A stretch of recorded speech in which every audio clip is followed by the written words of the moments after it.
साहित्य जागर साजरा करत आहे ब्रेल जागर महोत्सव. ब्रेल लिपीचे जनक महात्मा लुई ब्रेल यांच्या जयंती दिनापासून स्मृती दिनापर्यंत म्हणजेच 4 जानेवारी ते 6 जानेवारी पर्यंत साहित्य जागरवर ऐका ब्रेल जागर महोत्सव. ब्रेल जागर महोत्सव.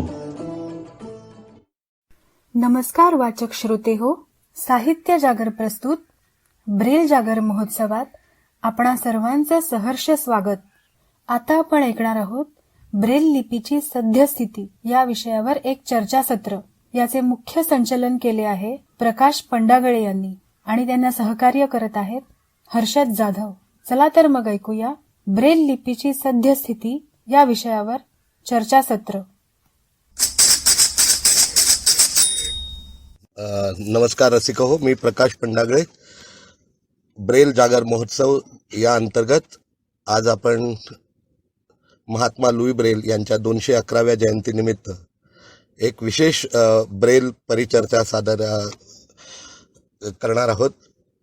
त्या परिचर्चेसाठी आपल्याकडे मान्यवर कार्यकर्ते, शिक्षक आणि त्याचबरोबर अभ्यासू विद्वान मंडळी उपस्थित आहेत. त्या सर्वांचा सर्वप्रथम आपणा सर्वांशी मी परिचय करून देतो आणि त्यानंतर आपण ब्रेलची सद्यस्थिती काय आहे, 211 वर्ष लुई ब्रेल यांना झाली असली, त्यांची ही जयंती 211वी असली तरी या 211 वर्षांच्या दरम्यान ब्रेलची स्थिती कशी कशी बदलत गेलेली आहे आणि आज नेमक्या कोणत्या वळणावर आपण येऊन उभे आहोत, आजच्या या इलेक्ट्रॉनिक युगात ब्रेल लिपी कुठे उभी आहे, या सर्व संदर्भात आपल्याला हे मान्यवर मार्गदर्शन करतील. आपल्यासोबत सर्वप्रथम मी स्वागत करतो श्री बाळासाहेब लोंढे, प्राचार्य, केंद्रीय विद्यालय प्राचार्य, याचे ते प्राचार्य आहेत नाशिकचे. तर त्यांचं मनपूर्वक मी खूप खूप स्वागत करतो, कारण त्यांनी अत्यंत बहुमोल वेळ आपल्या सर्वांसाठी इथे दिलेला आहे. तर मित्र बाळासाहेब लोंढे आहेत. तसेच आपल्याबरोबर श्री प्रकाश दर्शनाळे सर आहेत, जे बहिरू रतन दमाने अंध विद्यालयात शिक्षक आहेत सोलापूरला आणि गेल्या 30 वर्षांपासून हे विद्यादानाचं काम करतायत आणि ब्रेलशी थेट संपर्क त्यांचा गेल्या 30 वर्षांपासून आहे. एक किती विद्यार्थ्यांच्या पिढ्या त्यांनी त्यांच्या हातून ब्रेल शिकवून घडवलेल्या आहेत आणि त्यांची आजची नेमकीच ब्रेलची स्थिती विद्यार्थ्यांना शिकवताना काय होते हे आपल्याला जाणून घ्यायचं आहे. त्याचबरोबर ग्रामीण भागातून आपल्याकडे श्रीरामपूर, अहमदनगर येथून नॅब संचलित अंध विद्यालयचे 20 वर्षापासून शिक्षक जे आहेत आदरणीय संजयजी गायके, हेही आपल्याबरोबर आहेत. त्यांच्याकडून आपला ग्रामीण पातळीवर ब्रेलची स्थिती काय आहे हेही जाणून घेता येईल.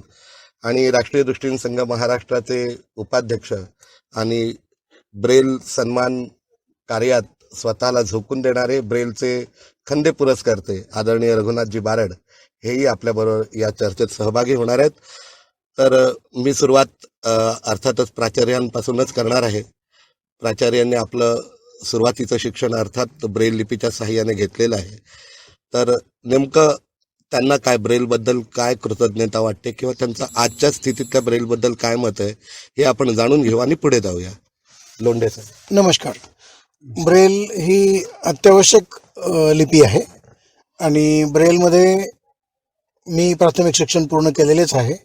ब्रेल शिकताना जी शिक्षणाची गोडी लागली त्यामुळेच हे पुढचं शिक्षण पूर्ण करणं शक्य झालेलं आहे आणि आज माझ्या व्यवसायाशी ब्रेलचा डायरेक्ट संबंध येतो.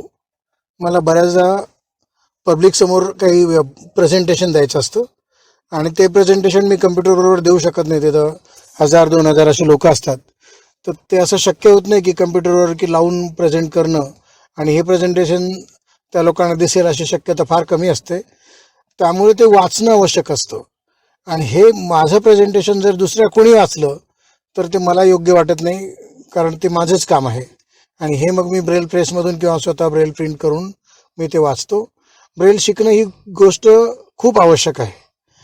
आता ब्रेलला पर्याय जरी उपलब्ध झाले, कम्प्युटर वगैरे या गोष्टी आहेत, तर काय असतं की पर्याय हे सगळ्याच गोष्टींना उपलब्ध होतात आणि माझं असं वैयक्तिक मत आहे की फक्त पर्याय हा ब्रेललाच उपलब्ध झालेला आहे असं काही नाही. आज जी सामान्य लोकांची पण वाचनाची स्थिती आहे तर ती सुद्धा पुस्तक वाचण्याची स्थिती अत्यंत बिकट आहे. कारण लोकांना पुस्तक वाचण्या इतकी त्यांची क्षमता नसते, त्यांना वेळ नसतो. इथे एकदम चुकीची गोष्ट आहे. मग अर्थ असा कधीच होत नाही की त्या देवनागरी लिपीची किंमत त्याच्यामुळे कमी होते का? कोणत्याही गोष्टीची किंमत कोणत्याही नवीन संशोधनाने कमी होत नाही, कारण त्या संशोधनाची किंमत जी आहे ती तेथेच राहते. आणि ब्रेल शिवाय आजही अंध लोकांना पर्याय नाही. कम्प्युटर आणि टेक्नॉलॉजी या गोष्टी जरी असल्या तर त्या सामान्य माणसाच्या आवाक्याच्या बाहेर आजही आहेत. प्रगती ही परदेशात झालेली आहे आणि ही प्रगती भारतीय अंध माणसापर्यंत पोहोचणं अजूनही खूप दूरची गोष्ट आहे. धन्यवाद लोंढे सर. ॲक्च्युली मुंबई पुण्याकडे जी एक प्रगती झालेली आहे एकंदर संगणकाच्या संदर्भामध्ये, आणि बरीचशी अंध पिढी ही संगणकाकडे वळलेली आहे, संगणकाकडे. आणि अशा परिस्थितीमध्ये आता एक सूर निघायला लागलेला आहे की ब्रेलची खरंच गरज आहे का? जर लहानपणापासून लहान मुलांना संगणक शिकवला तर संगणकाच्या साहाय्यानेच त्यांना शिक्षण होऊ शकतं. तर सोलापूरच्या सारख्या निमशहरी भागातून आलेले आपले दर्शनाळे सर गेल्या 30 वर्षांपासून अंध विद्यार्थ्यांना ते ब्रेलचं शिक्षण देत आहेत. तर सर, तुमचा अनुभव काय? नेमकं ब्रेल शिकायला लोक किती उत्सुक असतात, आणि पूर्वी कशी स्थिती होती ना आज नेमकं काय आहे? आजचे विद्यार्थी कसे वागतात? नमस्कार. प्रकाश दर्शनाळे बोलतो. तर खरं सांगायचं तर पूर्वी जी शाळांमध्ये मुलं यायची ती सर्वसाधारणपणे 8 वर्षांच्या वरील मुलं यायची आणि त्यांची थोडी आकलन शक्ती थोडी बऱ्यापैकी असायची आणि त्यामुळे ब्रेल आत्मसात करायला ते तयार होत असत. अलीकडे जर मुलांचा शाळेत येण्याचा जर स्तर पाहिला तर माननीय अपंग कल्याण आयुक्तालय महाराष्ट्र राज्य पुणे यांच्या सूचनेनुसार आज 3 वर्षावरील मुलांना शाळेमध्ये प्रवेश देणं हे बंधनकारक आहे. मग अशा परिस्थितीमुळे ब्रेल पूर्वस्थिती म्हणजे ब्रेल शिकण्यापूर्वीची जी स्थिती आहे ती त्या स्थितीमध्ये मुलांना त्यांना आकलन करून देणं म्हणजे त्यांना स्पर्शशक्तीची जाणीव जागृत करून देणं हे महत्त्वाचं एक आव्हान आहे. आणि ते आव्हान पार पाडण्यासाठी बऱ्याच गोष्टींचा आपल्याला वापर करावा लागतो. उठावदार पद्धतीने वेगवेगळ्या पद्धतीने त्यांना आपल्याला समजावून सांगावं लागतं. त्यानंतर तसं पाहिलं तर मुलांना ब्रेलविषयी एक आकर्षण तसं फारसं वाटत नाही. अलीकडं ॲनी किंवा ब्रेल मी यांसारखे डिव्हायसेस आलेले आहेत आणि त्यांच्या साहाय्याने आज ब्रेल शिकण्याची जी पद्धत आहे ती कुठेतरी सोपी होते असं तंत्रज्ञानामुळे वाटायला लागलेलं आहे. पण या ज्या काही यंत्रणा आहेत या यंत्रणा आणखीनही ग्रामीण स्तरावर किंवा सर्व शाळांमध्ये हे शासन किंवा त्या संस्था उपलब्ध करून देऊ शकत नाहीत. त्यामुळे ब्रेल ह्या अंध बालकाला शेवटी त्यांचे जे स्लेटपट्टी किंवा त्यांचे जे ब्रेलचे साहित्य आहेत जे बोजड आणि जे अवजड आहेत आणि ब्रेल शिकवण्याची जी पद्धत आहे ती कठीणाकडून सोप्याकडे खरं तर असं नसायला पाहिजे, परंतु ती तशीच आहे. तर त्यामुळे अंध व्यक्ती ब्रेल शिकायला ही मुलं लवकर तयार होत नाहीत आणि या परिस्थितीतून ही मुलं पुढे पुढे जसं जसं त्यांना मोठी मुले ब्रेलमधून वाचायला लागतात हे तेव्हा जसं त्यांना कळायला लागतं तसं तसं मग थोडी ती ब्रेलकडे आकर्षित व्हायला लागतात आणि त्यानंतर ते शिकायला लागतात. आता या परिस्थितीमध्ये हळूहळू बदल होतो, परंतु जेवढ्या वेगाने ब्रेल शिकलं पाहिजे तो वेग ती मुलं धारण करत नाहीत. विशेषतः इंग्रजी ब्रेल शिकण्याकडे मुलांचा कल अत्यंत कमी आढळतो. कुठेतरी मुलांना पूर्वी 5वीपासून शिकवलं जायचं पण आता 1लीपासून ABCD आहे, परंतु ब्रेलमध्ये कॉन्ट्रॅक्शन हे येतं 6वीपासून म्हणजे संकोच आणि संक्षिप्त संहिता, तर ती मुलांना पाठ करावी लागते आणि शॉर्टकट्स त्या ब्रेलमधल्या पाठ कराव्या लागतात. त्यामुळे पुन्हा ही मुलं ब्रेल शिकण्याकडे एक तयार होत नाहीत किंवा त्याच्याकडे कल त्यांचा पुन्हा कमी व्हायला लागतो. तर अशा स्थितीतून ही मुलं जात आहेत. आज जर बघितलं संपूर्ण शाळेतील जो पट आहे त्या पटाची तुलना ब्रेल येणाऱ्या विद्यार्थ्यांच्या संख्येशी जर तुलना केली तर सर्वसाधारणपणे हे प्रमाण 40 ते 50% आहे, जे कमी आहे. परंतु आशावाद हा नेहमी आपण बाळगायला हवा. वेगवेगळे तंत्रज्ञान कौशल्यपूर्वक जर आपण निर्माण करून दिले किंवा हाताळले तर ब्रेल मध्ये शिकण्याकडे कल नक्की होईल. कारण आज संगणकावर जेव्हा प्रिंटरच्या साहाय्याने आपण वेगवेगळे मटेरियल जर ह्या मुलांना देऊ लागलो तर त्यांना नवनवीन जे वर्तमान काळातील जे ज्ञान आहे त्यांना आपण देऊ शकतो. आज रिलायन्स आहे किंवा जागृती जे आहे, त्याच पद्धतीने स्पर्शज्ञान आहे. यामुळं आज ब्रेल शिकण्याकडे किंवा ब्रेलमधील साहित्य वाचण्याकडे मुलांचा कल हळूहळू वाढायला लागलेला आहे. परंतु असे अनेक प्रकारचं साहित्य ब्रेलमध्ये निर्माण झालं पाहिजे आणि ते विद्यार्थ्यांपर्यंत पोहोचवणं हे सगळ्यांची जबाबदारी राहील. ती जर जबाबदारी सर्व यंत्रणांनी जर वेळोवेळी घेतली, पार पाडली तर विद्यार्थी नक्कीच ब्रेल हे शिकू शकतील. अर्थात पुन्हा 8वी नंतर लेखनाचा प्रश्न आहे. लेखन पद्धती ही अतिशय कठीण आहे. त्यामुळे लेखनिकाच्या साहाय्याने पुन्हा अभ्यासक्रम म्हणजे परीक्षा देण्याकडे कल वाढतो. पुन्हा त्या ब्रेल लेखनाकडे मुलांचा कल कमी होतो. म्हणजे कुठे ना कुठे ब्रेलमध्ये थोड्याशा कमतरता ज्या आहेत, त्या उणिवा ज्या आहेत, त्या उणिवा भरून काढण्याच्या दृष्टिकोनातून शासन स्तरावर आणि संशोधन स्तरावर काही ना काही त्याच्यामध्ये वेळोवेळी हे संशोधन झालं पाहिजे. आणि ब्रेलला कायदेशीर मान्यता जोपर्यंत शासन देत नाही तोपर्यंत ब्रेल विषयी जनजागृती, त्याचा प्रचार प्रसार होणं तितकंसं सोपं नाही. दर्शनाळे सरांनी अनेक मुद्द्यांना जाता स्पर्श केलेला आहे. मला आता जायचं आहे गायके सरांकडे, जे श्रीरामपूरसारख्या ग्रामीण भागातून आलेले आहेत आणि गेल्या 20 वर्षांपासून त्या श्रीरामपूरमधल्या अंध विद्यार्थ्यांना ते ब्रेल शिकवत आहेत. जसं दर्शनाळे सर म्हणाले की ब्रेल ही एक वेगळी लिपी आहे, ती शिकावी लागते प्रत्येक अंध मुलाला आणि त्यानंतर त्याला संक्षेप किंवा संकोच शिकावे लागतात. म्हणजे आणखी एक वेगळा अभ्यासक्रम त्याला शिकावा लागतो. तर एकूण ग्रामीण भागामध्ये तुमच्या 20 वर्षाच्या अनुभवात विद्यार्थी कसे घडले आणि विद्यार्थ्यांना कितपत आवडतं ब्रेल शिकायला, याबद्दल गायके सरांनी आम्हाला सगळ्यांना माहिती द्यावी अशी त्यांना विनंती आहे. नमस्कार. प्रथमतः आदरणीय लुई ब्रेल यांना माझं विनम्र अभिवादन. मी एक पूर्णतः अंध शिक्षक असून माझंही शिक्षण स्वतःचं ग्रामीण भागातील एका CRDP या शाळेमध्ये ब्रेल या माध्यमातूनच झालेलं आहे. आमची शाळा 1ली ते 4थी होती आणि या शाळेमध्ये मी 2री 3रीच्या वर्गात चांगल्यापैकी ब्रेल शिकलो. आणि ब्रेल शिकताना मला तसं नवीन वाटलं, कारण मी ग्रामीण भागातील असल्यामुळे या अंधांसाठी, अपंगांसाठी अशी काही वेगळी लिपी असू शकते याची कल्पना तर नव्हतीच.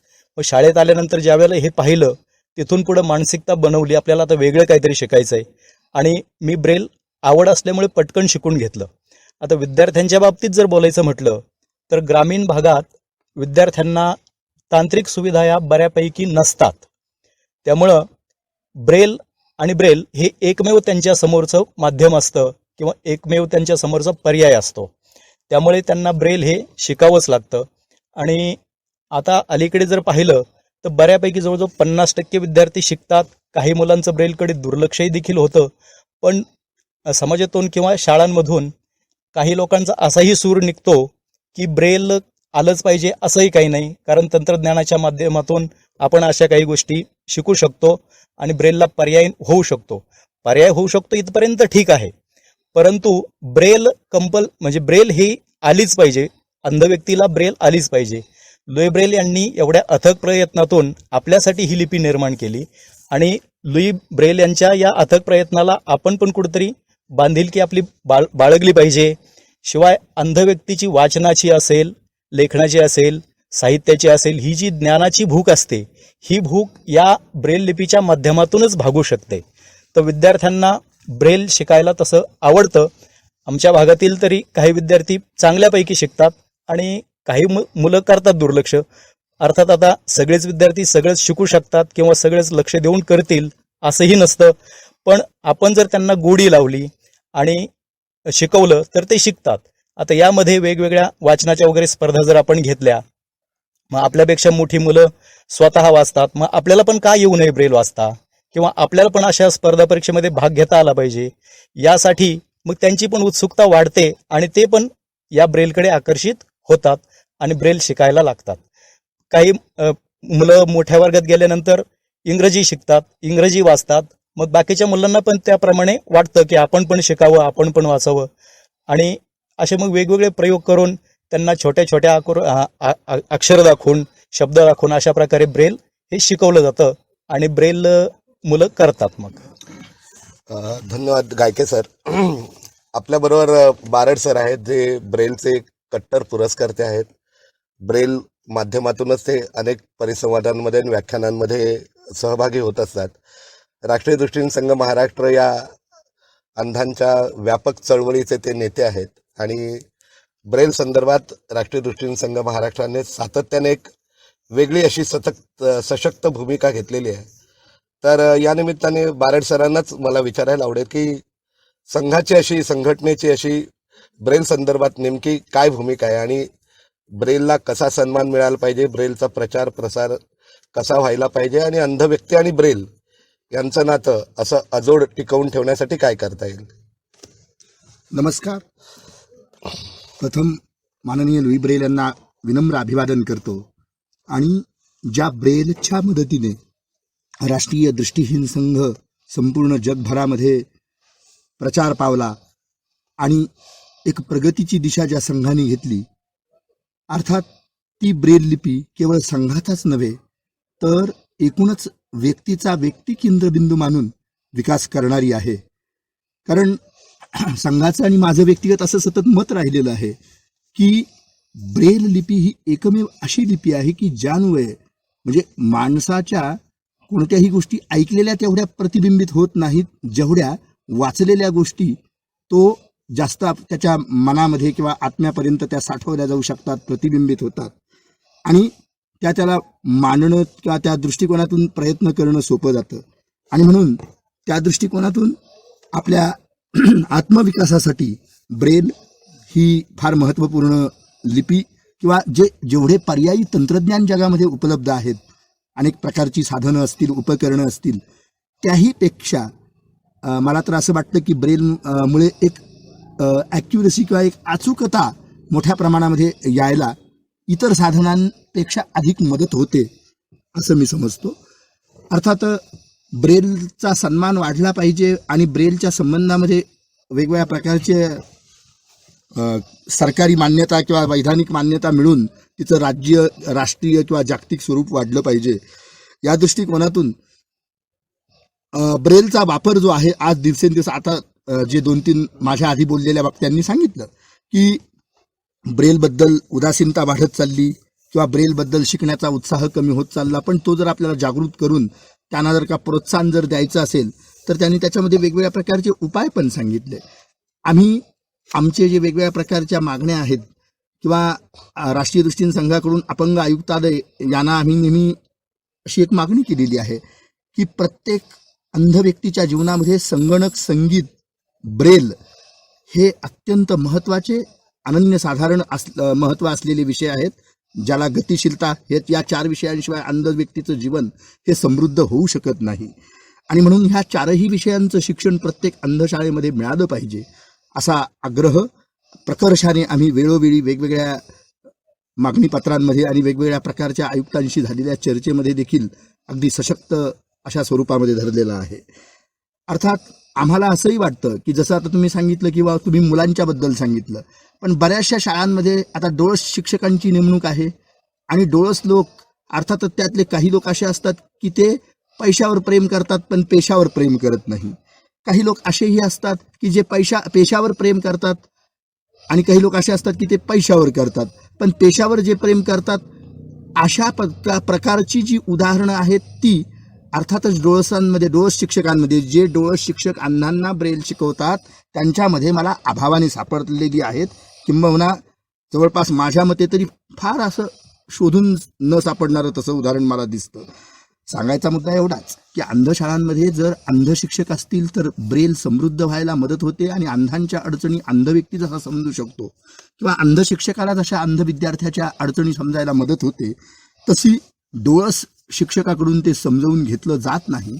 परिणामी ब्रेल कच्चं राहतं आणि ब्रेलची उदासीनता स्वाभाविकच मग प्रोत्साहन न दिल्यामुळे मुलांच्या मनामध्ये अधिकच वाढत जाते.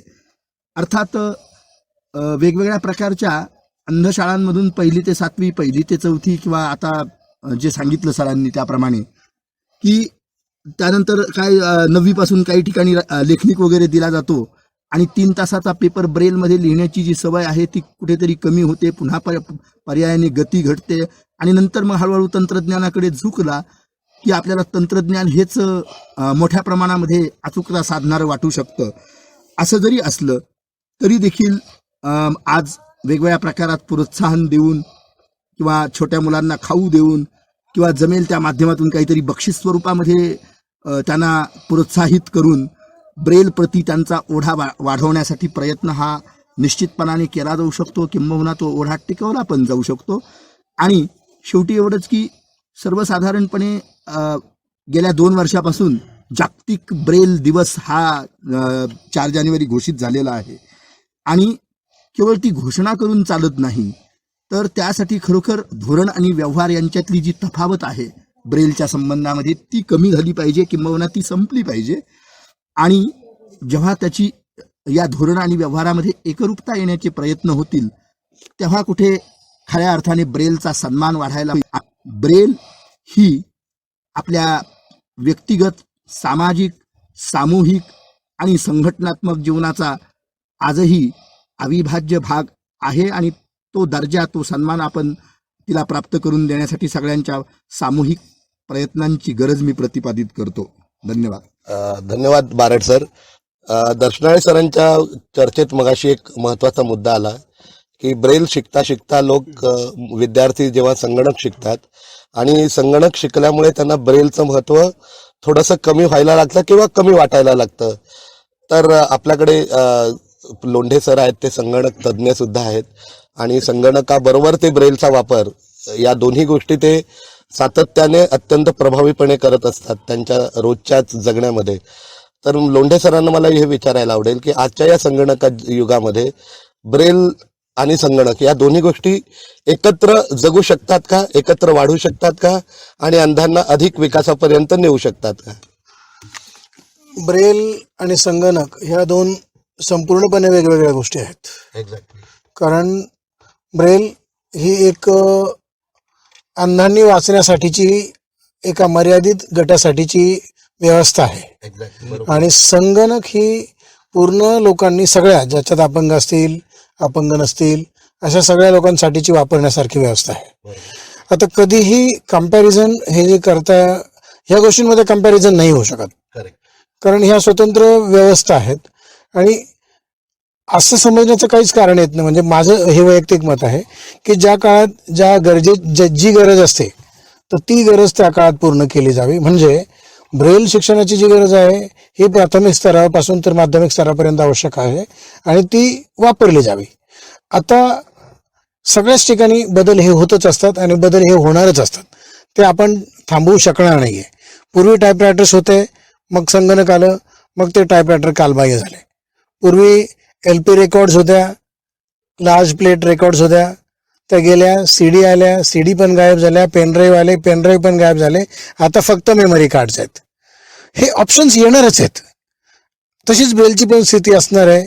ब्रेल ही एका विशिष्ट गटासाठी प्राथमिक स्तरापर्यंत किंवा विशिष्ट वर्गापर्यंत ज्ञान मिळवण्यासाठी ब्रेल ही कामाला येणार आहे. आणि माझ्या माहितीमध्ये जी गोष्ट आहे, ब्रेलचा वापर लोकांनी टाळला किंवा कमी झाला, याला फक्त एक आणि एकच कारण आहे, ते म्हणजे ब्रेलमध्ये साहित्य शासनाने पाहिजे त्या प्रमाणात, पाहिजे त्या गतीने उपलब्ध करून दिलेलं नाही. हा एवढी एकच बाब आहे. परदेशामध्ये कुठल्याही प्रकारचं पुस्तक तुम्हाला ब्रेल, अगदी blood pressure, what is blood pressure असं तुम्ही मागितलं की त्यांच्याकडे त्या प्रकारचं ब्रेलमध्ये पुस्तक असेल. हेल्थ अँड हायजीन हे तुम्हाला पाहिजे तर त्यांच्याकडे ते ब्रेलमध्ये ते पुस्तकं उपलब्ध करून देऊ शकतात, कारण त्यांनी तशा प्रकारची एक त्यांच्यामध्ये फायनान्शियल प्रोव्हिजन केलेली आहे की ब्लाइंड लोकांना जर ब्रेलची गरज आहे तर ही गरज भागवण्यासाठी ह्या प्रकारच्या फायनान्शियल प्रोव्हिजनने ती गरज भागू शकते. दुर्दैवाने भारतामध्ये ब्रेलच काय परंतु अंधांचाच विकास व्हावा यासाठी प्रयत्न केले गेलेले नाहीत. म्हणून ब्रेलकडे दुर्लक्ष झालं आणि संगणकाने त्या ब्रेलची जागा घेतली. जागा कोणीच कोणाची घेत नाही. हे बघा, सूर्य पण आहे, आता हॅलोजन बल्ब तयार झाला. मग जर हॅलोजन बल्ब जरी तयार झाला असेल तर मेणबत्तीचं काम संपलेलं आहे असं नाहीये. मेणबत्ती ही तयार होणारच आहे. आणि मेणबत्ती किंवा काडीची पेटी, आज जेवढे लायटर्स आले काय काय आले, तर काडीची पेटी जागा तशीच आहे आणि ती जागा तशीच म्हणजे ब्रेलची पण जागा, जी ब्रेलचं काम आहे ते काम ब्रेलमध्येच होणार आहे. संगणकामध्ये काय आहे हे बघा, ब्रेलमध्ये ज्या गोष्टी उपलब्ध होऊ शकत नाहीत ना, ब्रेल वापरण्यासाठी काय काय अडचणी येतात की ब्रेलचा व्हॉल्यूम खूप मोठा असतो, पुस्तक खूप मोठ्या प्रमाणात होतं आणि त्याचा खर्च हा आपल्याला परवडत नाही. म्हणून आपण ते पुस्तक छापू शकत नाही. छापलेलं पुस्तक कॅरी करणं पण अवघड आहे. आणि या सगळ्या गोष्टींवरती सोल्युशन हे एकच आहे. आता सगळ्याच गोष्टी कॉम्पॅक्ट झाल्यात, तर त्या कॉम्पॅक्टनेसमध्ये लोकांना कम्प्युटरमध्ये जर पुस्तकं उपलब्ध झाली, आता इंटरनेटवरती तुम्हाला पण सगळ्यांनाच माहित आहे की तुम्ही कुठलीही गोष्ट सर्च करा, ती गोष्ट तुम्हाला मिळणार आहे. तर पूर्वी ही गोष्ट फक्त ब्रेलचीच नाही, डोळस लोकांच्या बाबतीत सुद्धा हीच गोष्ट घडलेली आहे. पूर्वी जर मला एक भाषण तयार करायचं असलं तर मला 4-5 तास लायब्ररीत जाऊन बसण्याची गरज होती. आता मला ती लायब्ररीत जाऊन बसण्याची गरज नाही आहे. म्हणजे त्या लायब्ररीच्या पुस्तकांची किंमत कमी झाली का? तर नाही. मी इंटरनेटवर जाऊन मला पाहिजे तो टॉपिक पाहिजे त्या वेळात, पाहिजे त्या गतीने आणि पाहिजे त्या फॉर्मॅटमध्ये शोधू शकतो. मला पीपीटी पाहिजे, पीडीएफ पाहिजे, वर्ड पाहिजे, इमेज पाहिजे, सगळ्या प्रकारात ते डॉक्युमेंट उपलब्ध असतं. म्हणून संगणकाबरोबर कुठल्याही गोष्टीची कंपॅरिझन ही होऊच शकणार नाही. त्यामुळे ब्रेल आणि संगणक या दोन परस्पर वेगवेगळ्या बाबी आहेत. लोंढे सर, तुम्ही जे म्हणालात ते म्हणजे मला पण पटतं ते या दृष्टीने की मी पण स्वतः संगणक वापरतो मोठ्या प्रमाणावर. पण ज्यावेळी मला काहीतरी, तुम्ही जसं म्हणाला सुरुवातीला की प्रेझेंटेशनची वेळ येते, म्हणजे सूत्रसंचालन करायचं असेल, काव्यवाचन करायचं असेल, भाषण करायचं असेल, तर अशा सगळ्या वेळी डिजिटलाइज फॉर्मॅटमध्ये असलेलं जे साहित्य असतं ते सगळं साहित्य ब्रेलमध्ये करून घेऊन ते हाताखाली ठेवल्याशिवाय आपल्याला या गोष्टी स्वावलंबीपणे आणि स्वयंपूर्णपणे आणि आत्मविश्वासाने करता येत नाहीत, प्रभावीपणे करता येणार नाही. करता येतात त्या गोष्टी, आपण लॅपटॉप ठेवून करू शकतो. पण त्याला एक मर्यादा, आपण ऐकत असतो एका कानाने आणि बोलत असतो, तर त्याच्या काही एक मर्यादा असतात. पण ब्रेल हातात असेल तर आपल्याला ते अधिक सुलभ जातं. हो, आणि कम्प्युटरवरती काय होतं की जर समजा आपण एखादं कोटेशन असेल तर ते कोटेशन आपण एक्झॅक्ट वाचून ते बोलू नाही शकत. बरोबर. किंवा ते जर समजा आपल्याला एक ते स्किप झालं काही कारणास्तव, तर ते पुन्हा शोधण्यामध्ये मग आपल्या ते प्रेझेंटेशनमध्ये गॅप पडतो. तसं ब्रेलमध्ये नाही होत.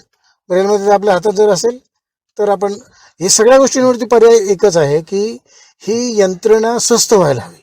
हा, म्हणजे आता मी त्याकडेच खरं येत होतो की तुम्ही जे म्हणालात की कॉम्पॅक्ट हे व्हायला पाहिजे, तर कॉम्पॅक्ट होण्याच्या दृष्टीने जी आता साधनं आलेली आहेत, म्हणजे ज्याचा उल्लेख मला वाटतं गायके सरांनी केला की दर्शनाय सरांनी केला की ब्रेलमी असेल किंवा ब्रेलमीच्या लेवलची जी साधनं आहेत की जे ज्याला आपण रिफ्रेशेबल ब्रेल डिस्प्ले म्हणतो, तर ते यासाठी आपल्याला उपयुक्त ठरू शकतं का ब्रेलच्या या व्यापक वापराच्या दृष्टीने? त्याचं स्पीड कमीच आहे, पण रिफ्रेशेबल डिस्प्ले जो आहे ना तो आपल्याला जेवढे ब्रेल पेज मी जितक्या गतीने रिफ्रेश करणार आहे तितक्या स्पीडने तो कम्प्युटरवर दाखवणार नाहीच आहे. आणि त्याला एक स्केल लिमिटेशन्स आहे, त्याला लाईन लिमिटेशन जे आहे ना, तर तेवढंच तुम्ही लाईन पाहणार आहे. मग त्यातनं तुमची कंटिन्युटी राहत नाही. ओके. जर तुम्हाला समजून घ्यायचं पोएमच्या 4 लाईन्स पाहिजेत तर त्या 4 लाईन तुम्हाला तिथं 4 वेळा स्क्रोल करावं लागेल. 4 वेळा स्क्रोल करायला लागेल आणि आर्ट स्टेज ते दिसतच नाही तुम्हाला. म्हणजे तुम्हाला जे रिपिटेशन पोएमची जी स्पीड आहे किंवा त्याची जी लय आहे त्या लयीमध्ये वापरताना त्या कवितेच्या ओळींचा तुमच्या बोलण्याचं ओघवते पण त्याच्यावर ते थांबणार आहे. ते टेक्निकलच असणार आहे. तुम्ही म्हणजे जसं त्या याच्यावरती वाचणार रिफ्रेशेबल डिस्प्लेवरती, तर ते खूप टेक्निकल वाचन असणार आहे. ते तुम्हाला फक्त समोर समजतंय, हाताला लागतंय तेवढंच तुम्ही वाचता. म्हणजे थोडक्यात काय आहे की जो छोटा मुलगा गाडीवरचे बोर्ड वाचत चालतो, बरोबर, त्या प्रकारची ती व्यवस्था असणार आहे. ओके ओके, असं माझ्या मते अर्थात. बरोबर. लोंढे सर, आता मला ही चर्चा पुन्हा एकदा शालेय स्तरावर न्यायची आहे. दर्शनाळे सर, तुम्ही गेल्या 30 वर्षांपासून अंध विद्यार्थ्यांना हे ब्रेल शिकवत आहात. ब्रेल शिकवताना 2 अडचणी अशा असतात की एकतर कागद आपले मूळतः जाड वापरावे लागतात आणि ते लिहिताना आपल्याला टोचायला थोडीशी ताकद लागते. आणि ही जी लहान मुलं असतात, विशेषतः मुली असतात, तर यांचं हे जे टोचणं आणि टोचून ब्रेल लिहिणं, वाचणं एखाद्या वेळी सोपं आहे, पण लेखन जी गोष्ट आहे याच्यात विद्यार्थी किती अभिरुची घेतात, त्यावेळी किती घेत होते आणि आता किती घेतात. मुद्दा असा आहे की सुरुवातीला जेव्हा ब्रेल लेखनाची जी पद्धती होती, ज्यावेळेस ब्रेलर हे यंत्रणा खूपशा प्रमाणात नव्हत्या आणि त्यामुळे लेखनपाटी नावाचे जे काही साहित्य आहे, साधन आहे, त्या साधनावर उजवीकडून डावीकडे लिहिण्याची ही पद्धत आहे. आणि त्यामुळे मुलं या पाटीच्या शिवाय ब्रेल शिकण्याची त्यांच्याकडे साहित्य नसल्यामुळे नाईलाजाने ते त्याच्यावर शिकत होती. पण अलीकडे ब्रेलर मशीन्स आज मुलांना आपण देतो आणि ब्रेलरवर ही मुलं लवकर ब्रेल लिहायला शिकताना आपल्याला आढळतात आणि ब्रेलरवर शिकायला त्यांना लिहायला खूप आवडतं. तर त्यामुळे होतं काय की ब्रेल टाईपरायटरमध्ये एकाच वेळेला अनेक बटणं आपण दाबू शकतो आणि ब्रेल पाटीवर जे आपण लिहितो ते एका अक्षराला अनेक वेळा बिंदू टोचावे लागतात. हा जो फरक आहे एकदा आणि अनेकदा, तर त्यामुळे ब्रेलरवर मुलं हे शिकायला राजी होतात. आता अलीकडे खेळाच्या पद्धतीने ब्रेल शिकवण्याची एक प्रथा रोड होते, वेगवेगळे खेळ वगैरे त्यातून घेऊन. उदाहरणार्थ सांगू शकाल का सर एखादं म्हणजे असं? हा की उदाहरणार्थ आपण अक्षरांच्या भेंड्या, अनेक अक्षरांचे शब्द एकत्र करून की त्या अक्षरांच्या एखादं अक्षर देऊन त्या अक्षरांचे शब्द कोणाकडे सापडलेले ते त्यांनी सांगणं आणि अशा पद्धतीने आपण ते खेळू शकतो. पण आता जे काही खेळाच्या पद्धती ह्या तांत्रिकदृष्ट्या आलेल्या आहेत, तर परंतु त्याच्यावर खूप रक्कम खर्च करावी लागणार आहे. जे आता डिजिटल पद्धतीने जे क्लासरूम्स डेव्हलपमेंट करायचे आहेत, तर त्याच्यासाठी आणि जे काय आहे साहित्य, तर त्या साहाय्याने हे डेव्हलपमेंट करण्याची प्रक्रिया हाती घेण्याचा प्रयत्न काही शाळा करतायत. तर त्यामधून मुलं खेळता खेळता ब्रेल शिकू शकतील. परंतु ही क्रिया खूप कासव गतीने सुरू आहे, किंबहुना शासनसुद्धा त्याला लवकर अनुदान देत नाही. साधारणतः 10 मुलांचा वर्ग त्या दृष्टीने जर तयार करायचा असेल, डिजिटल ब्रेलीकरण जर त्यांना शिकवायचं असेल, तर साधारणतः 5 ते 6 लाख रुपये खर्च अपेक्षित आहे. तर अशा पद्धतीनं सर्वांनी, धनाढ्य लोकांनी यामध्ये जर लक्ष दिलं तर लवकरात लवकर आपण सोप्या पद्धतीने तंत्रज्ञानाच्या सहाय्याने या मुलांना हसत खेळत ब्रेल शिकवू शकतो, हे मात्र नक्की आहे. पण हे जे तुम्ही म्हणताय ना, म्हणजे डिजिटल क्लास म्हणून ब्रेलसाठीचा म्हणून, त्याचं स्वरूप काय, कोणती साधनं त्यात वापरली जातात? हे आता आपण जे म्हणतोय रिफ्रेशेबल ब्रेल डिस्प्ले किंवा आणखी म्हणजे काय नेमकं त्याच्यात केलं जातं असं? ह्याच्यामध्ये अलीकडे काही साधनं निघालेली आहेत. उदाहरणार्थ अलीकडे ते ॲनी नावाचं एक आहे आणि ब्रेल मी पण आलेलं आहे. तर ब्रेल मीचं थोडंसं तंत्रज्ञान असं आहे की आपण जे नॉर्मल आपल्या मोबाईलमधलं जर एखादी गोष्ट असेल, गाणं असेल, तर तो मोबाईल त्या ब्रेल मीला जोडला की ते मोबाईलमधलं मटेरियल मुलाला आपण त्या ब्रेल मीमध्ये उपलब्ध करून देऊ शकतो आणि ते एका डिजिटल आणि ते टेक्टाईल पद्धतीने वर त्या ब्रेल मीच्या मशीनवर तयार होतं. आपण ते त्याला वाचायला देऊ शकतो.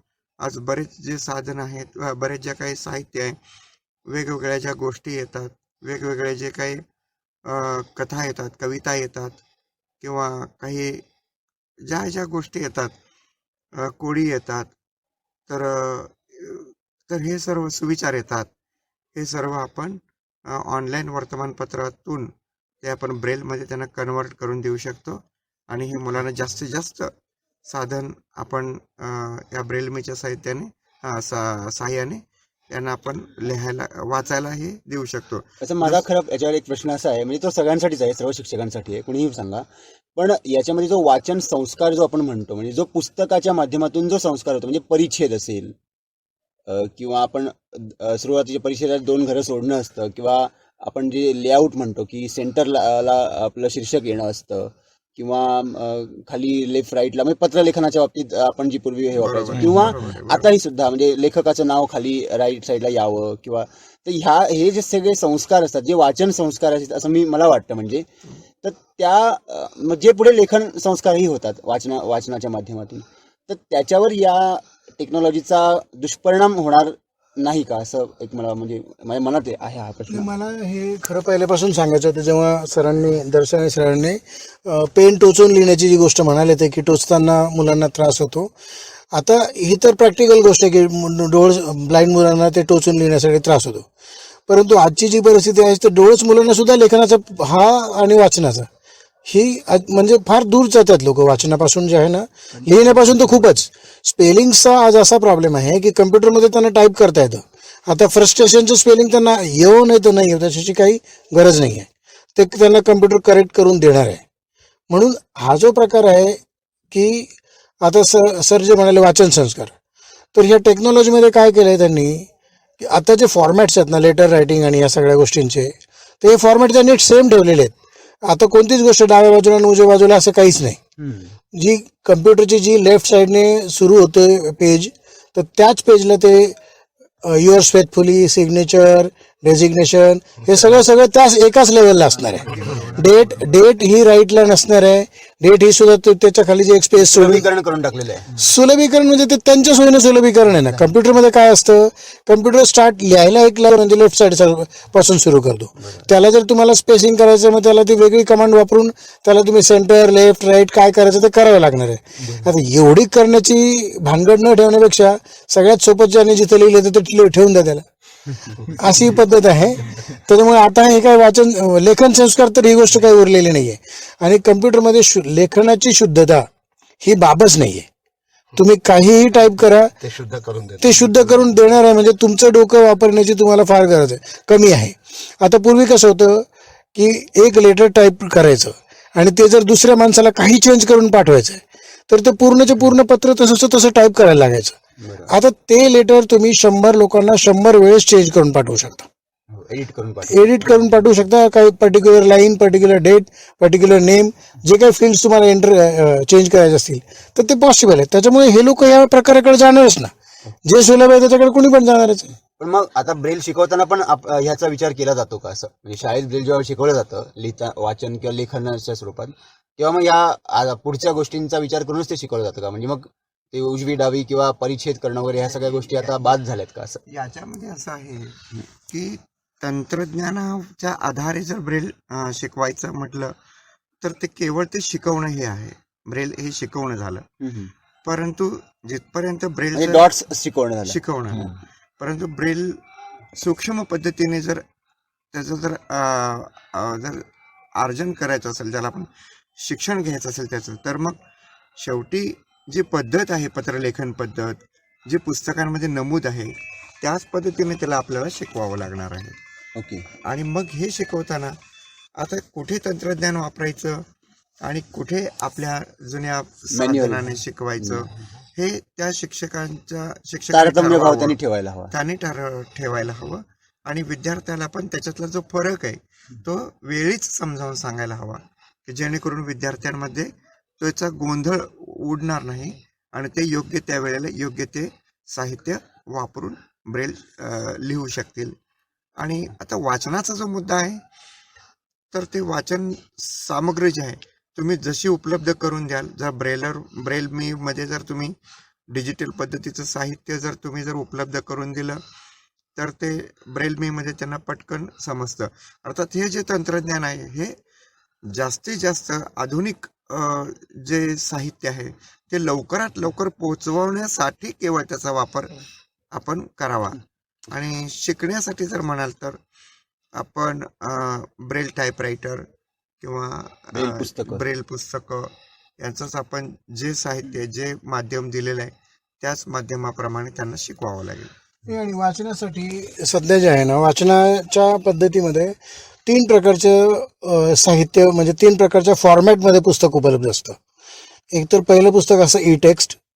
ई टेक्स्ट म्हणजे वर्ड बाय स्पेलिंग तुम्ही ते पुस्तक कम्प्युटरच्या मदतीने वाचू शकता. दुसरं पुस्तक आहे ते MP3 म्हणजे ते त्या फॉर्मॅटमध्ये फक्त ऑडिओ बुक असतं की ज्याच्यामध्ये तुम्हाला पेज नंबर, चॅप्टर ह्या गोष्टी सर्च करता येणार नाही असं नाही, पण त्याला वेळ लागेल. आणि तिसरा जो एक लेटेस्ट फॉर्मॅट आलेला आहे तो डेझी फॉर्मॅट, तो digital accessible information system. Navigation असतं की याच्यामध्ये फुल navigation, page, paragraph, chapter, topic जे काही असतं, म्हणजे ब्रेल पुस्तक तुम्ही जसं हाताने वाचता तर त्या प्रकारचं नॅव्हिगेशन ह्या डेझी फॉर्मॅटमध्ये असतं.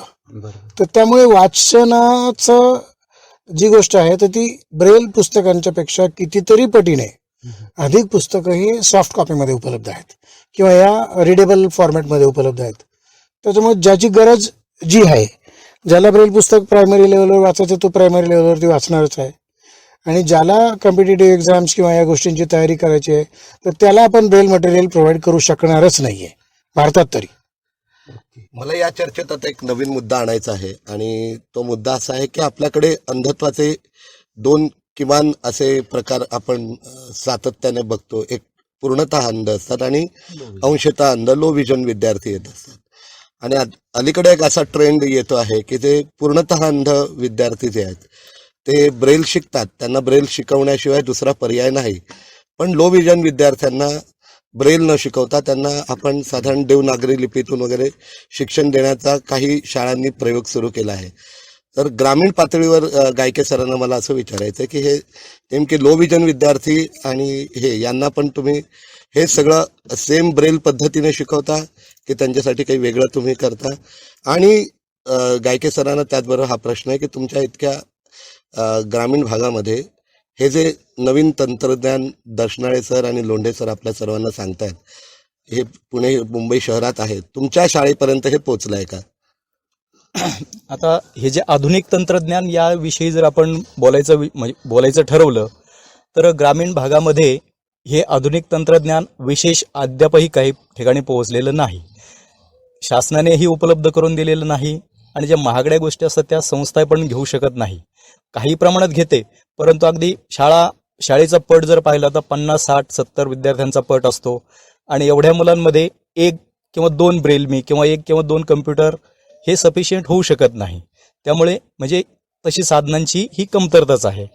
आता आमच्याकडे जर प्राथमिक स्तरावर आम्ही जे ब्रेल शिकवतो यामध्ये ब्रेल शिकवताना म्हणजे वाचन एक सोपं आहे शिकवणं, पण लिहिताना लेखनपाटी, जसं दर्शनाळे सरांनी सांगितलं, लेखनपाटीवर शिकवणं तसं कठीणच आहे.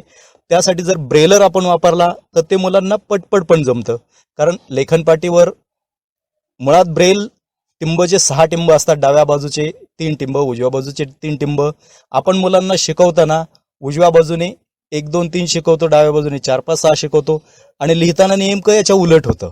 मग मुलं इथं कन्फ्यूज होतात. अरे सरांनी आपल्याला सुरुवातीला तर 1, 2, 3 ह्या बाजूला सांगितले, उजव्या बाजूला सांगितले, आता डाव्या बाजूला का टोचावे लागतात? मग इथे मुलांचं कन्फ्युजन जास्त वाढतं. मग त्यांना हे स्पष्ट करून सांगावं लागतं, अरे बाबा तू टिंब टोचतो त्यावेळी तो टिंब खाली जातो, आता कागद पलटी केल्यानंतर तो वरच्या बाजूला येतोय म्हणून इकडचे टिंब इकडे गेले. हेच जर आपण ब्रेलरवर शिकवलं तर ब्रेलरवर अर्थातच टिंब वरच्या बाजूला येत असल्यामुळे 1, 2, 3 हे टिंब त्याच्या बरोबर डाव्या बाजूलाच असणार, आणि 4, 5, 6 हे टिंब बरोबर उजव्या बाजूलाच असणार. तिथं त्यांचं कन्फ्युजन बऱ्यापैकी कमी होतं. पण आज जर पाहायला गेलं तर ब्रेलरची किंमत देखील 40,000च्या पुढे गेलेली आहे जवळपास. तर तेही तसे संस्थेमध्ये उपलब्ध होणं तसं कठीणच जातं. म्हणून अद्यापही तरी आम्ही पाट्यांवर वगैरे असं ब्रेल मुलांना शिकवतो, परंतु आता मग त्याच्यातून सुद्धा मग त्यांच्या ह्या अशा ज्या काही शंका असतील त्यांना त्या समजावून सांगाव्या लागत असतात. मला एक छोटीशी याच्यामध्ये माहिती द्यायची इच्छा अशी आहे की ब्रेलरने शिकवणं सोपं आहे, परंतु प्रॅक्टिकली ब्रेलचा वापर करणं अवघड आहे. आता तुम्हाला एका ठिकाणी जायचं, एखाद्या तुम्ही कुठं सभेमध्ये बसलात अगदी बरोबर. आणि तुम्हाला एखाद्या लेक्चरमध्ये काही नोट्स घ्यायच्या आहेत, तर तिथं तुम्ही ब्रेलर कॅरीच करू शकणार नाहीये. बरोबर. तर म्हणून तुम्हाला ब्रेलर जरी सोपी गोष्ट असली तरी त्या मुलाला हाताने पाटीवर लिहिता कसं येईल? आता जे पॉकेट फ्रेम्स आहेत, आपल्या ब्रेल रायटिंग स्लेट जे आहेत एकदम पॉकेट साईजमध्ये येतात की ज्या आपमध्ये बॅगेमध्ये कॅरी करू शकतो आणि कॉलेजमध्ये जाऊन आपण नोट्स पण घेऊ शकतो, ज्याची पण आता कमी कॉलेजमध्ये तर कमी गरज आहे कारण आपण ते lecture as it is record पण करू शकतो. पण आपल्याला जर काही पॉईंट्स कधी कुठे लिहायचं असेल तर तिथे मात्र आपण ब्रेल वापरू शकणार नाही. एकतर आपल्याला मेमरीवर डिपेंड राहायला लागेल किंवा मग त्या पाटीवरतीच आपल्याला लिहायला शिकायला लागेल. बारड साहेब, आता मला तुम्ही एका चळवळीत काम करत आहात, गेल्या 20-25 वर्षांपासून आपण याच्यात आहात. आता नेमका एक नवीन शब्द आपल्या सर्वांसाठी येतो, ॲक्सेसिबिलिटी. आणि ॲक्सेसिबिलिटीमध्ये ब्रेलचा वापर कसा करायचा आणि तो व्हायला पाहिजे या संदर्भात तुमची मूव्हमेंट नेमकं काय सांगते आणि ते कोणत्या पातळीवर ब्रेलचा वापर आता ॲक्सेसिबिलिटीमध्ये होतोय का, तो होणार आहे का, तुमच्या अपेक्षा काय आहेत? सर्वसाधारणपणे अपंग व्यक्ती हक्क 2016च्या 40व्या कलमामध्ये 8व्या प्रकरणामध्ये या सुलभतेचा उल्लेख आहे आणि ही सगळ्या प्रकारची सुलभता आहे. मग त्याला ब्रेल पण अपवाद नाही. अर्थात दृष्टीहीनांसाठी सुविधा जर द्यायची असेल सुलभतेची तर त्यासाठी ती ब्रेलमध्येच द्यावी लागते आणि हळूहळू हे रेल्वेने वगैरे आता काही ठिकाणी आपल्या ब्रेल चिठ्ठ्या लावायला सुरुवात केलेली आहे. भारत सरकारने हे सगळीकडे ते पाऊल उचलायला सुरुवात केलेली आहे. तसंच राज्य सरकारच्या देखील काही ज्या सार्वजनिक इमारती आहेत तिथे देखील आपण ज्यावेळेला प्रवेशद्वारामध्ये प्रवेश करतो तेव्हा तिथे कुठेतरी डाव्या उजव्या बाजूला अतिशय अभावाने अशा ब्रेल चिठ्ठ्या सापडतात. हो, आणि त्या आहेत असं लक्षातही कोणीतरी आणून दिलं तर कधीतरी येतं. पण आणि त्याच्यावर लिहिलेलं असतं की अमका कक्ष इथे, तमका कक्ष तिथे, इकडे जायचं असेल तर उजव्या बाजूला जा, तिकडे जा. म्हणजे हे कोणाला न विचारता आपण वाचलं तर ते आपल्याला समजायला मदत होते आणि मोठ्या प्रमाणात त्याचा उपयोग होतो. याच्यातच एक आत्ताच अलीकडे एक ऐकलेली गोष्ट अशी आहे की दिल्लीच्या सर्व रेस्टॉरंट्स जे आहेत त्या रेस्टॉरंट्स म्हणजे सर्व 400 रेस्टॉरंट्समध्ये ब्रेलमध्ये मेनू कार्ड उपलब्ध करून देण्याचा निर्णय दिल्ली सरकारने घेतलेला आहे. बरोबर, यातच हस्तक्षेप आणि करताना याच्यामध्ये एकच मिनिट, याच्यामध्ये फक्त एक गोष्ट अलीकडे आता अशी पण झाली, एका मेडिकल स्टोअरमध्ये मी असंच सहज औषध घ्यायला गेलो होतो आणि मग तिकडं त्या व्यक्तीने माझ्याकडे ब्रेलमध्ये नाव असलेला खोका दाखवला. म्हणजे आजकाल काही औषधांची नावं सुद्धा आता ब्रेलमध्ये त्याचे जे शीर्षक आहेत ते दाखवायला लागलेत. म्हणजे बऱ्याच अंशी बऱ्याचशा प्रमाणात उच्च पातळीवरच म्हणत ते, पण तो वापर करायला काहीशी अंशतः सुरुवात झालेली आहे असं मला वाटतं. एक माहिती इथे मला तुम्हाला सर्वांना द्यावीशी वाटते. मुंबईत जे लोक सहसा फिरतायत त्यांनी बोरिवली स्थानक जर कोणी पाहिलं असेल तर बोरिवली स्थानकांवर ते जे पूल आहेत त्या सर्व पुलांवरून आपण जेव्हा ज्या प्लॅटफॉर्मला उतरतो त्या प्लॅटफॉर्मच्या तिथे त्यांनी रेलिंगला ब्रेल साईन बोर्ड्स लावलेले आहेत. म्हणजे प्लॅटफॉर्म नंबर 4 जर राईट साईडला असेल तर तिथे प्लॅटफॉर्म नंबर 4 असं लिहिलेलं असतं, प्लॅटफॉर्म नंबर 5 या एका साईडला लिहिलेलं असतं. म्हणजे आपण कोणत्या प्लॅटफॉर्मला उतरतो आहोत हे अंध माणसाला आधीच कळतं, कोणाच्या मदतीशिवाय. नाहीतर आम्हाला पूर्वी असं नेहमीच प्रत्येक स्टेशनला आजही ओरडावं लागतं, ये कितना नंबर आहे ते विचारावं लागतं आणि चुकून आपल्याला हवं असेल 4 नंबरला उतरायचं आणि आपण 2 नंबरला उतरतो, पुन्हा एकदा ब्रेल चढून आपल्याला त्या गर्दीतून जावं लागतं. तर राष्ट्रीय दृष्टीने संघ महाराष्ट्राचं आता अधिवेशन सुद्धा नाशिकमध्ये सुरू आहे. यानिमित्त बारड साहेबांनाही मी विनंती करेन की अशा मुंबईतल्या आणि महाराष्ट्रातल्या आणि देशातल्या सर्व रेल्वे स्थानकांवर हे ब्रेल साईन बोर्ड्स जे लावले जावेत अशा प्रकारची एक मागणी आपण नक्कीच करू शकतो. आणि हे जे ब्रेल साईन बोर्ड्स किंवा ब्रेलचा वापर करणारे कोणीही असतील यांचा गौरव झाला पाहिजे जाहीरपणे, अशी एक या निमित्ताने माझी इच्छा आहे. म्हणजे ज्या माणसाने braille sign boards Borivali railway स्टेशनला लावण्याचा निर्णय घेतला असेल तर त्याचं कौतुक झालं पाहिजे आणि अशा पद्धतीने त्यांना याचं पुढे जाऊन हे मिळेल की प्रोत्साहन मिळेल. निश्चित या स्वागतार्ह सूचना आहेत आणि त्याप्रमाणे तसा ठराव करून ती मागणी आणि त्या संबंधातले पाठपुरावे पण आपण सुरू करूया. आता आपण शेवटच्या टप्प्यात जवळजवळ आहोत या चर्चेच्या. आपण बरीच चर्चा या निमित्ताने केली आहे.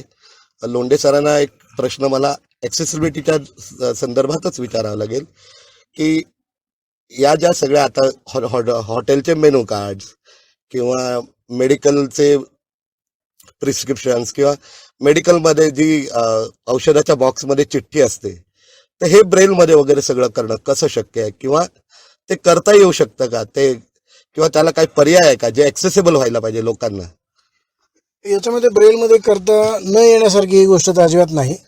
कारण मेनू कार्ड्स हे जे स्टँडर्ड हॉटेल्स असतात तर त्यांचे मेनू कार्ड वारंवार तर काही रेट चेंज होत नाहीत. तर ते ब्रेलमध्ये करणं, मेनू कार्ड असतं तरी किती 1-2 पानाचं असतं त्यांचं, ब्रेलला त्याच्यासाठी 4-5 पानं लागतील. तर ती गोष्ट तर करणं शक्यच आहे. आणि ॲक्सेसिबिलिटी म्हणजे ही फक्त ब्रेलच्याच संदर्भात होऊ शकते असं काही नाही. आज ॲक्सेसिबिलिटी तुम्हाला वेबसाईट पण ॲक्सेसिबल पाहिजे, तुम्हाला ऑडिओबिलिटी पण पाहिजे. मला पुढे अशी पण गोष्ट सुचवायची आहे की आता हा जो प्लॅटफॉर्म आहे लिहिलेला तर कदाचित भविष्यामध्ये अशी पण गोष्ट आपण कुठल्या टेक्निकल कंपनीला सुचवू शकतो की आम्ही XYZ ठिकाणी हात लावला की ते आज ते सांगेल की प्लॅटफॉर्म नंबर 4. असं शक्य आहे. कारण सेन्सर्स डेव्हलप व्हायला नाही, सेन्सरची गरजच नाही. जर तुमचं 100 रुपयाचं घड्याळ ही गोष्ट बोलू शकतं म्हणजे तर ही गोष्ट अजिबात अशक्य नाही की platform number 2 toilet for gents असं ते बोलू शकतं. आणि ही गोष्ट पॉसिबल आहे. आज असे घड्याळ लोक, जे डोळस लोक आहेत तर ते अशी डिस्प्ले घड्याळ वापरतात की ज्याच्यामध्ये त्यांना टेम्परेचर दिसतं. आणि ते टेम्परेचर दिसण्यासाठी त्यांनी त्या घड्याळाला 24 आवर करंट दिलेलं आहे. तर मग या गोष्टीला जर करंट दिला की बोलण्यासाठी हे toilet for gents, toilet for ladies, किंवा मग प्लॅटफॉर्म नंबर 5 बुकिंग काउंटर असं हे बोलू शकतं. ब्रेलच्याही पुढे जाऊन ही गोष्ट होऊ शकते. आणि याचा सगळ्यांसाठी वापर होऊ शकतो. ज्या माणसाला वाचता येत नाही असाही माणूस ती गोष्ट वाचू शकतो. लिफ्टमध्ये बऱ्यापैकी ब्रेल आहे. लिफ्टमध्ये ब्रेल पण आलेला आहे आणि अनाउन्समेंट पण आहे. अनाउन्समेंट पण आहे. म्हणजे ही गोष्ट सगळ्या ठिकाणी होऊ शकते. ऍक्सेसिबिलिटी हा खरंच व्यापक विषय हा आहे. व्यापक विषय आहे. आपण या विषयावर नोटांच्या आपण संबंधामध्ये सुद्धा आम्ही लोक 1992 पासून चलनार्थ मुद्रणालयाच्या संपर्कात राहून, मी नाशिकला होतो अध्यक्ष म्हणून इकडं, तर तेव्हापासून आम्ही लोक प्रयत्न करतोय की कशा पद्धतीने नोटांवर ब्रेल आकडे आणता ते येतील. त्यांनी छापले आणि आता काही याच्यात त्यांनी ते केलं, पण ते कसं होतं, अतिशय धुसर असं हाताला लागत नाही एवढं विशेष असं, किंवा लागलंही तर फार अगदी सूक्ष्म निरीक्षण करावं लागतं. तेव्हा कुठं काहीतरी कळलं तर कळलं, एक रेष असते ती उभी किंवा आडवी. प्रत्यक्षातली परिस्थिती अशी आहे की हे लोक फक्त संशोधन तात्पुरत्या स्वरूपात करतात. करेक्ट. आम्ही दाखवतो हे बाबा अंधांना हाता लागण्यासाठी केलं. आता नोट हा कागद या आहे. संबंधामध्ये आपण जसे प्रयत्न केले आणि जसं त्यांना आवाहन केलं तसं आता NAB चालू आहे. त्याच्यामध्ये वेळोवेळी रिझर्व्ह बँकेने, मग तुम्हाला माहिती आहे ते कितना नावाचा ऍप त्याच्याचमुळे आलेलं आहे. तर या सगळ्या गोष्टी त्याच्यामध्ये पुढे पुढे घडत गेल्या. वास्तविक खरं म्हणजे ब्रेल लिपीतले रोमन आकडे जे आहेत ते त्याला काही व्यापक जागा लागत नाही. अनुस्वार V की झाली 5 रुपयाची नोट, कुठेतरी काय कोरायचं. पण ते आम्ही म्हणजे हे सुचवलं होतं आम्ही त्यावेळेला त्यांना, त्या काळामध्ये आमच्या जी काही बाल किंवा कशी तरी समजूत असेल त्या काळातली, त्या वयानुसारची, त्यानुसार वगैरे वगैरे. पण काही त्याच्यामध्ये बऱ्याचशा वेळोवेळी सूचना मागवण्यात आल्या, सगळं झालं, पण फार काही अजून साध्य झालेलं असं वाटत नाही. याच्यासाठी लोकांचा दृष्टिकोन बदलणं गरजेचे आहे. जोपर्यंत त्यांच्या मनात असं वाटत नाही की अंध माणूस हा आपल्या समाजाचा एक घटक आहे, जागरूक घटक आहे, गरजेचा घटक आहे, असं त्यांना जोपर्यंत कळणार नाही ना तोपर्यंत या व्यवस्था होणार नाही. मी पण प्रेसमध्ये गेलो होतो आता अलीकडे. त्यांनी मला हाताला लावून खूप नोटा दाखवल्या, ते त्यावेळेस कळल्या, कारण त्या नोटा एकदम नवीन होत्या, एकदम नवीन होत्या. तर बाहेर आल्यानंतर लोक त्याचा चुरगाळा करतात, काय करतात, ते पिशवीत घालून ठेवतात. मग ते कसं राहणार ते शक्य?